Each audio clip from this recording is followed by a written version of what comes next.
আপনি যদি ফ্রিল্যান্সার হন, এই ৩ টাইপের ক্লায়েন্ট আপনার কখনো অনবোর্ড করা উচিত না। হ্যাঁ?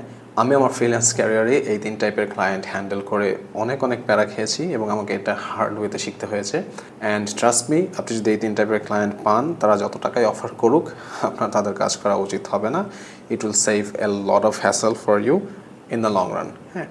সো ফার্স্ট যে টাইপ অফ ক্লায়েন্ট সেটা হচ্ছে যে এক্সপোজার ক্লায়েন্ট।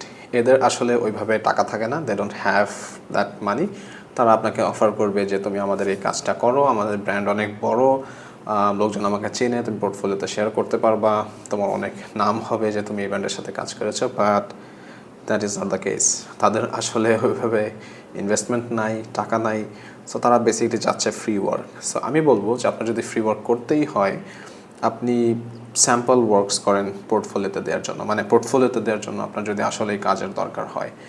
আর এইভাবে যারা হচ্ছে যে আপনাকে এক্সপোজারের মূলা ঝুলিয়ে ফ্রি কাজ করে নিতে চায়, তাদের কাজ তো আপনার ডেফিনেটলি করা উচিত না। কারো যদি ওইভাবে ইনভেস্টমেন্ট না থাকে, সে হয়তো সরাসরি বলতে পারে, ওই টাইপের ক্লায়েন্টের হয়তো আপনি কাজ করে দিতে পারেন অ্যাজ এ ফেভার, তাদেরকে আপনি ফ্রিতে করে দিলেন, that's a different thing. But যারা হচ্ছে এরকম এক্সপোজারের মূলা দেখায়, তাদের কাজ করার দরকার নেই। সেকেন্ড টাইপ অফ ক্লায়েন্ট হচ্ছে স্কোপ ক্রিপ ক্লায়েন্ট। সো এই স্কোপ ক্রিপ ক্লায়েন্ট হচ্ছে তারা নিজেরা জানে না তারা কী চায়। দেখা যাবে যে তারা প্রজেক্ট স্টার্ট করেছে এ থেকে, বাট প্রজেক্টের অবস্থান বিতে চলে গিয়েছে, স্টিল এখনও পর্যন্ত তারা নট স্যাটিসফাইড। তারা এখনও জানে না যে তারা আসলে কী চাচ্ছিল, কোন গোল নিয়ে প্রজেক্টটা স্টার্ট করেছিল। সো অনেক প্যারা খাবেন এই টাইপের ক্লায়েন্টের ক্ষেত্রে। এর জন্য আপনাকে যেটা করতে হবে, এই টাইপের ক্লায়েন্টের থেকে সেফ থাকার জন্য যেটা করতে হবে, সেটা হচ্ছে আপনার একদম খুব ভালোভাবে ডিফাইন করে নিতে হবে যে আপনি এই প্রজেক্টের জন্য বা হোয়াট এভার প্রজেক্টের ওয়ার্কিং, এটাতে আপনি কী করছেন, কোন স্টেপ বাই স্টেপ, কোন ফেজ বাই ফেজ কী যাবে, কী ক্লায়েন্ট পাবে, সেগুলো আপনি আগে থেকেই ডিসাইড করে নেবেন। And finally the third one হচ্ছে দ্য ডায়ার ক্লায়েন্টস। ডায়ার ক্লায়েন্টসদের হচ্ছে বেসিকলি তাদের বিজনেসের খুবই খারাপ অবস্থা, তাদের হচ্ছে যে ওইভাবে মানে খুব লাস্ট স্টেজে হয়তো তারা আছে, 1 মাস বা 2 মাস হয়তো তাদের বিজনেস চলবে, এরপরে বিজনেস শেষ হয়ে যাবে। সো তারা চায় আপনি তাদের বিজনেসের যাবতীয় যত সমস্যা আছে সব সমস্যার সমাধান দিবেন এবং আপনি হচ্ছে যে ওই magical person. But that is not going to happen. অনেক প্যারা খাবেন, অনেক কিছু আপনাকে দিয়ে করানোর চেষ্টা করবে এবং at the end of the day তারা হচ্ছে খুশি, হ্যাপি হবে না, কারণ আপনি তো তাদের বিজনেস মেনটেন করছেন না।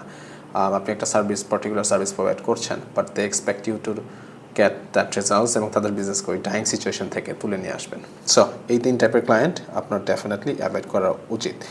এখন এটা একটা ইজি সলিউশন আছে বা ইজি ফিক্স আছে, যেটা আমাকে হচ্ছে যে ঠেকে শিখতে হয়েছে। এর ইজি ফিক্সটা হচ্ছে যে আপনি আপনার সার্ভিসটাকে প্রোডাক্টাইজ করে ফেলবেন। What do I mean by that? আপনি হয়তো এজেন্সির পেজগুলোতে দেখেছেন বা বড় যারা কোম্পানিজ আছে তাদেরকে দেখেছেন যে তারা হচ্ছে যে সার্ভিসগুলোকে প্রোডাক্টাইজ করে ফেলে। সো তারা যেটা অফার করছে সেটার একটা ফিক্সড ডেলিভারেবিলিটিস থাকে, হয়তো এটার 2 বা 3টা টিয়ার থাকে, but fixed price, fixed deliverables, এর বাইরে আর কোনো কথা নেই। No custom project proposal or offer. এইটা যখন আপনি করতে পারবেন তখন আপনার 70% প্যারা হচ্ছে কমে যাবে, বিকজ আপনি জানেন যে আপনার এভরি ক্লায়েন্ট, যত ক্লায়েন্টই আসুক, তাদেরকে আপনি এই জিনিসগুলো দিবেন। সো লেটস সে $200 দিলে তাকে আপনি এই জিনিস দিচ্ছেন, 300 দিলে এই জিনিস, 400 দিলে এই জিনিস। সো আপনি সব কিছু জানা থাকতেছে, ক্লায়েন্টও জানতেছে যে সে এত পে করলে এগুলো পাবে, এভরিথিং ইজ স্ট্রিমলাইন্ড। সো যত তাড়াতাড়ি আপনি আপনার সার্ভিসকে প্রোডাক্টাইজ করে ফেলতে পারবেন, ততই আপনার জন্য better. So think about it. এই 3 টাইপের ক্লায়েন্টস যদি আসে, না বলে দিন এবং যত তাড়াতাড়ি সম্ভব আপনার সার্ভিসটাকে প্রোডাক্টাইজ করে ফেলুন।